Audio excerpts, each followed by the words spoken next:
Assalamualaikum warahmatullahi wabarakatuh. Perkenalkan, nama saya Anissa Yasmin Satifah dari Prodi Ekonomi Pembangunan dengan NPM 1915210130 akan mempresentasikan hasil PowerPoint saya yang berjudul Interpretasi Path Analysis. Langsung saja kita masuki ke latar belakang permasalahan. Di sini saya menggunakan 4 variabel dan 3 variabel utama. Latar belakang permasalahannya adalah hubungan antara perdagangan internasional dan pertumbuhan ekonomi yang menjadi topik banyak dibahas di bidang ekonomi tetapi masih kontroversial. Perkembangan perekonomian suatu negara saat ini tidak dapat terlepas dari kondisi perekonomian global.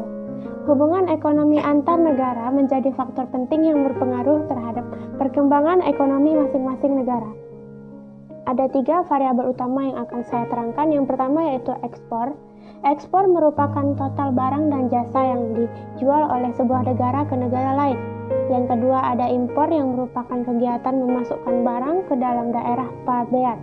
Dan yang terakhir ada pendapatan per kapita, yaitu besarnya pendapatan rata-rata semua penduduk di suatu negara.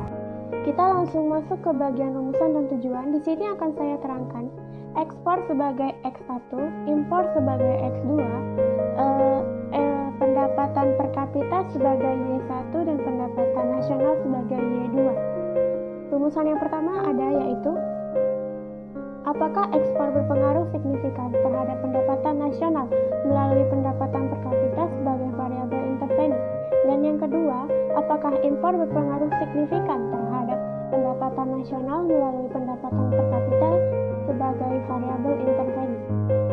Dan kita langsung masuk ke tujuan. Tujuan yang pertama yaitu menganalisis pengaruh ekspor terhadap pendapatan nasional melalui pendapatan per kapita sebagai variabel intervening.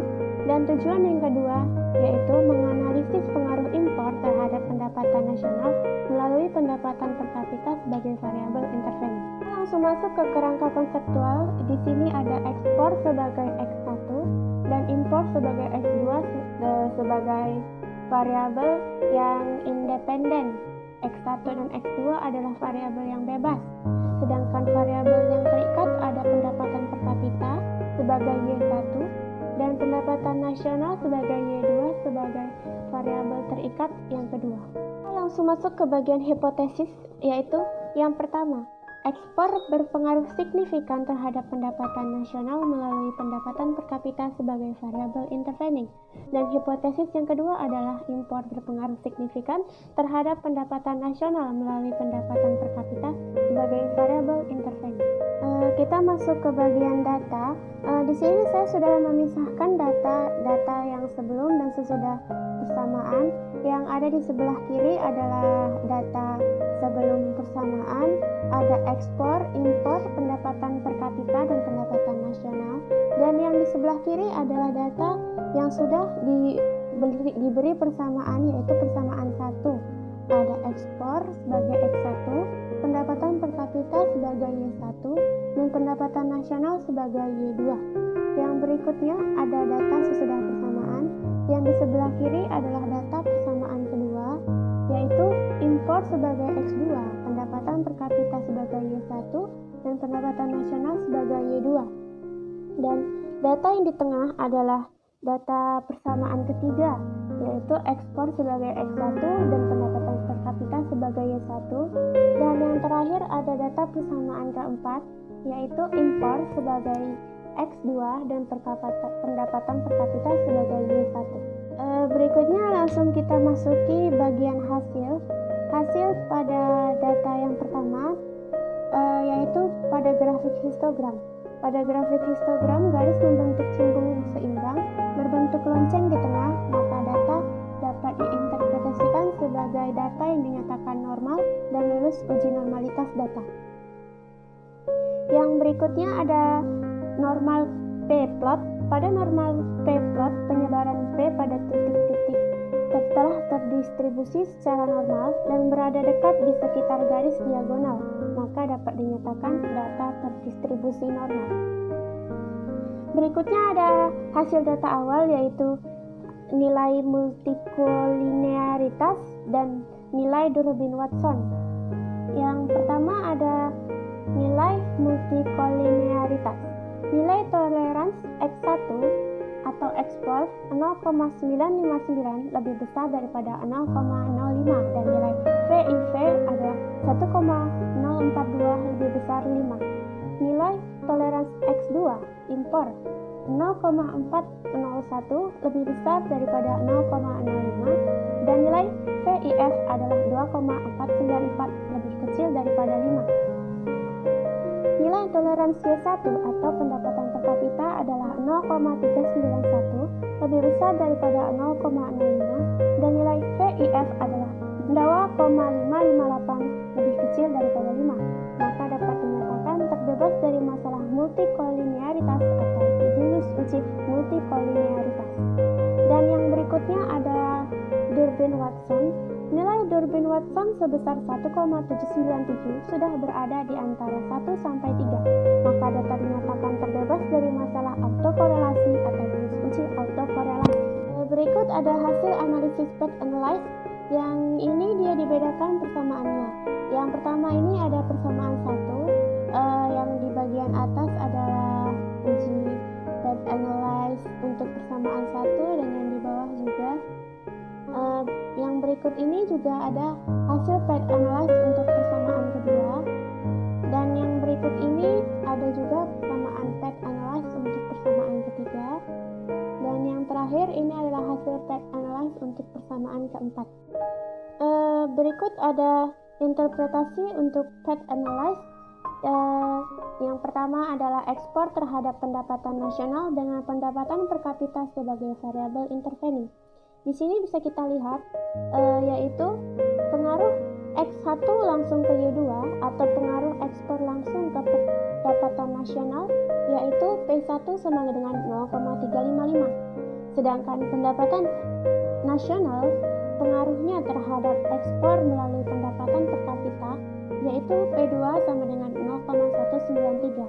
Dan pendapatan per kapita langsung terhadap pendapatan nasional, yaitu P3 sama dengan 0-0,358. Berdasarkan gambarnya, hasil analisis jalur menunjukkan bahwa ekspor dapat berpengaruh langsung terhadap pendapatan nasional dan dapat juga berpengaruh tidak langsung, yaitu dari pengaruh ekspor ke pendapatan per kapita sebagai variabel intervening, lalu ke pendapatan nasional.